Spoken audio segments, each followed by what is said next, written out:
Bonjour à tous, c'est Audrey, bienvenue sur Lidl Cuisine. On se retrouve cette semaine pour réaliser une recette de fish and chips absolument merveilleuse, ultra simple à faire, du beignet enrobé dans une pâte et vous allez voir que c'est une version aujourd'hui sans alcool et vous allez juste adorer. Comme d'habitude, je vous laisse la liste des ingrédients en description de la vidéo et bien sûr, vous retrouverez tous les produits chez Lidl. C'est parti! Pour cette recette, on aura besoin de 2 dos de cabillaud, de l'huile de tournesol, du sel et du poivre, un citron vert, de la farine, du paprika, de l'eau pétillante et des frites. Je vais commencer cette recette très rapide avec l'huile. Je vais commencer à le faire chauffer doucement. Comme ça va me laisser le temps de préparer le reste. Hop, on va s'équiper d'un couteau pour le poisson. Le poisson, vous pouvez, si vous le souhaitez, le laisser entier de cette façon-là. Tout dépend comment vous allez le consommer à la maison. Ou alors, vous pouvez partir sur quelque chose de plus fin. Parce qu'en Angleterre, vous savez qu'on déguste ça dans les pubs et c'est aussi de la street food. Forcément, ce sont des morceaux qui sont un petit peu plus fins, plutôt en longueur. Alors, on va respecter cette tradition. On va faire de la même façon. Là, c'est une recette pour 2 personnes. Ça va être très gourmand. L'huile commence à chauffer. Je vais prendre un récipient. Je vais ajouter la farine. Ensuite, je vais ajouter l'eau pétillante bien froide. À ce moment-là, si vous le souhaitez, vous pouvez le remplacer bien sûr par de la bière. Dans la recette originale, c'est de la bière qu'on met. Mais ça fonctionne super bien avec l'eau pétillante et franchement, je vous assure, essayez, vous allez adorer. Allez, je mélange. Je vais assaisonner avec du sel, du poivre. Et alors moi, comme je ne mets pas de bière aujourd'hui, je vais utiliser des épices. Paprika doux, paprika fumé. Franchement, n'importe quelle épice, ça fonctionne. Des fois, je mets du curry, des fois, je mets même des épices tandoori. Oui,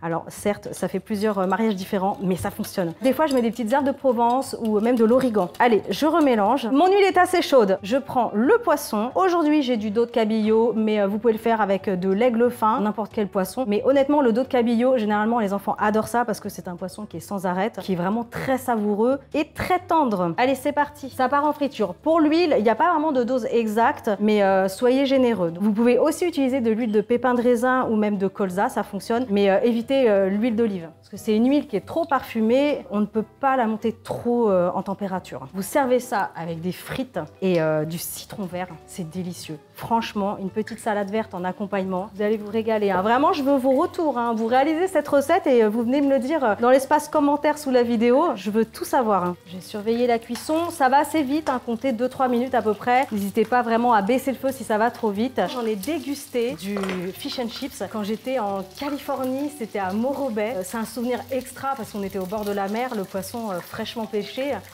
Et c'était vraiment super bon. Allez, on retourne. Comme je vous disais, ça va très vite. Allez, encore une petite minute. C'est prêt. Comme je vous disais, franchement, 2-3 minutes de cuisson. Ce que vous pouvez faire, c'est généralement l'accompagnement, c'est une superbe sauce tartare. Après, bien sûr, les enfants vont peut-être vous demander de la mayonnaise ou du ketchup. Ça fonctionne aussi. Hop, allez, on réserve. Et voilà. Accompagné avec du citron vert ou du citron jaune, bien sûr, comme vous le souhaitez, avec une petite sauce tartare maison, franchement, ça le fait. En amont, j'ai préparé des frites au four et là, ça tombe bien, elles sont prêtes, je vais les récupérer. Aujourd'hui, je suis partie sur une version express, donc des frites au four surgelées, mais à la maison, bien sûr, vous pouvez les faire vous-même. Prenez des bonnes pommes de terre avec une chair ferme et vous pouvez partir sur différentes découpes, c'est ça qui est sympa. Style, par exemple, steakhouse qui sont plutôt assez plates et épaisses, ou alors des pommes allumettes qui vont être très fine. Donc voilà, vraiment, de votre côté, éclatez-vous. Vous pouvez partir du coup sur une version maison au four ou bien à la friteuse. Je récupère mes frites. On a le poisson qui est bien chaud, les frites croustillantes, le citron vert. Vous allez pouvoir arroser le citron là partout. Tadam! Maintenant, vous savez faire un fish and chips maison, ultra facile, servi avec des frites croustillantes et du citron vert. Si vous le souhaitez, bien sûr, comme je vous le disais, vous pouvez ajouter des sauces et la sauce tartare se marie particulièrement avec le fish and chips. D'ailleurs, vous me direz en commentaire si la recette vous fait envie. En attendant, réalisez-la de votre côté. Je veux tous vos retours. Pensez à liker, partager, abonnez-vous à la chaîne Lidl Cuisine et moi je vous retrouve la semaine prochaine. Ciao!